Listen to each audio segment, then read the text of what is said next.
আল্লাহ তাআলা তার বান্দাকে ভয়, অসুস্থতা ও ক্ষতি দিয়ে পরীক্ষা করেন এবং হাদিসে এসেছে মুমিনের যে কোনো কষ্ট তার গুনাহ মুছে দেয়।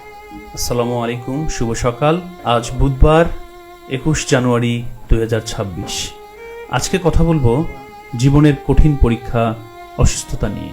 অসুস্থতা, ক্যান্সার, কিডনি ফেলিওর, হার্টের সমস্যা, ডায়াবেটিস, এই শব্দগুলো শুনলে পৃথিবী যেন থেমে যায়। অসুস্থতা শুধু শরীর নয়, ইমানেরও পরীক্ষা। আপনি কি সবর করতে পারবেন? এই সময়ই বোঝা যায় ভালোবাসা আর দোয়া কত মূল্যবান। আল্লাহ শিফা দিলে বুঝবেন সুস্থতা কত বড় নিয়ামত, আর না দিলে বিশ্বাস রাখুন জান্নাতে আল্লাহ আরো ভালো কিছু রেখেছেন। হতাশ হবেন না, সবর করুন, দোয়া করুন, চিকিৎসা নিন। আল্লাহই শ্রেষ্ঠ পরিকল্পনাকারী।